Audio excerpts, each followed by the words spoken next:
Hi, I'm Kimberly Fletcher, President and founder of Homemakers for America and Executive Director of the Moms March movement. And I want to tell you about something that you probably don't know about. 3 letters that are very, very important and directly impact your home and family, your children, your lives. The letters are ERA, and they stand for Equal Rights Amendment.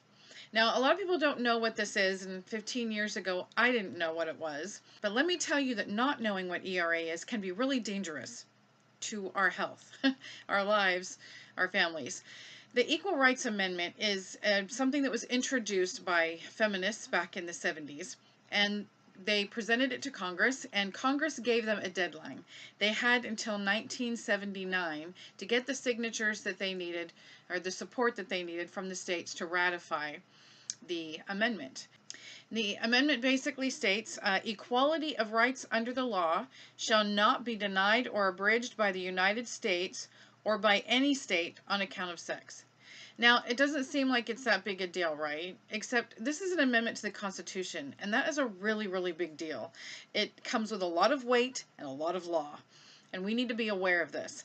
Phyllis Schlafly became famous for fighting against ERA and rallied mothers all across the country to fight against it. And we won, but it was a really, really hard battle. Several states voted to ratify the amendment, and it was through an enormous amount of effort that Phyllis and several women were able to roll back some of the states that had ratified it.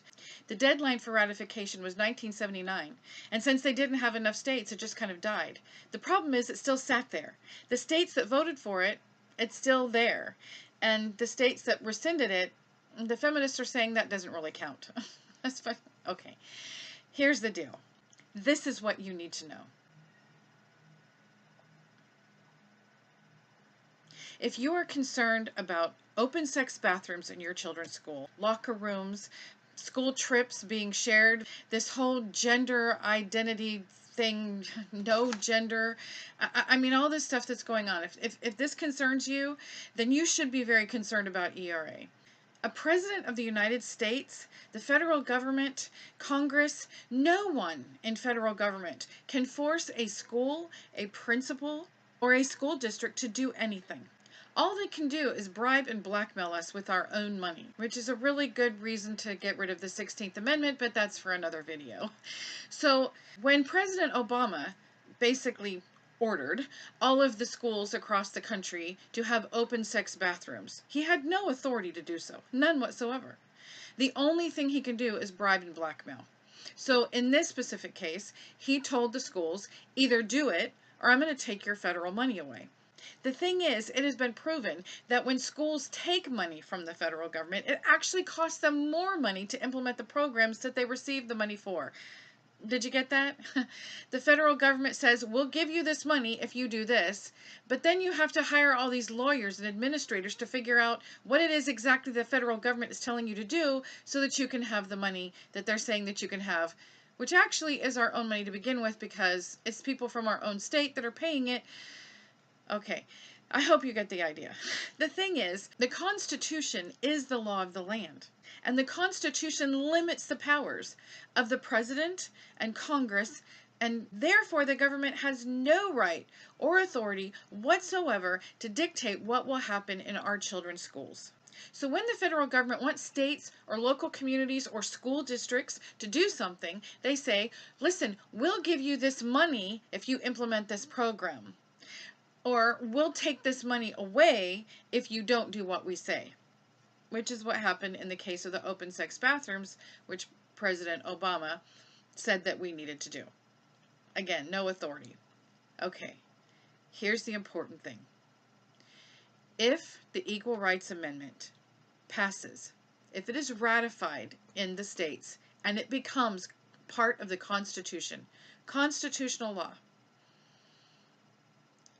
the federal government then does have the power to exercise authority over states, over counties, over communities, over school districts. Then, if a president of the United States decides that we have to have open sex bathrooms in our children's schools, we got to do it because it's a constitutional amendment.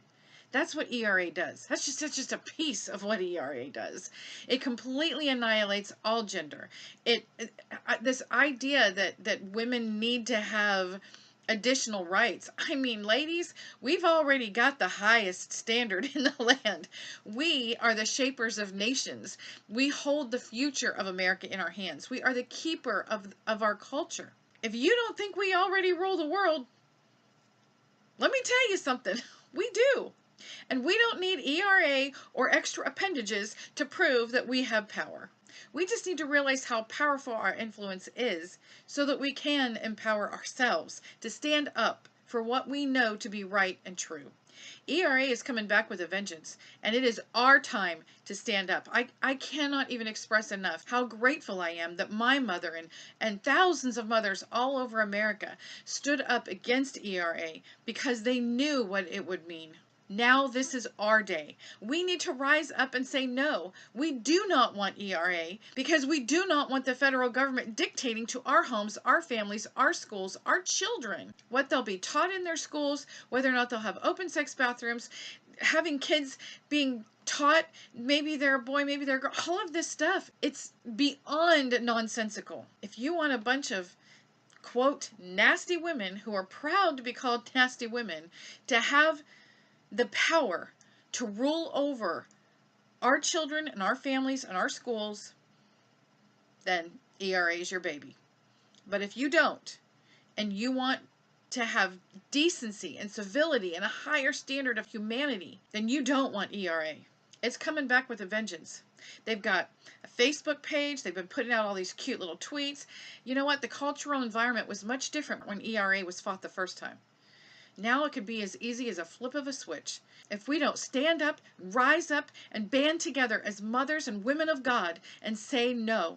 So I urge you to go to momsmarchusa.com and stand with us. Sign the Declaration of Mothers and join this movement to reclaim our culture for truth, family, and freedom. And if you want to stay updated and get more videos and more information on ERA, then go to our Facebook page, Stop ERA. Like it, share it, and let's join together, this band of mothers, and unite together to protect and preserve everything we hold dear. The fight is now ours, for our children, for our families, and for our future. Let's stop ERA.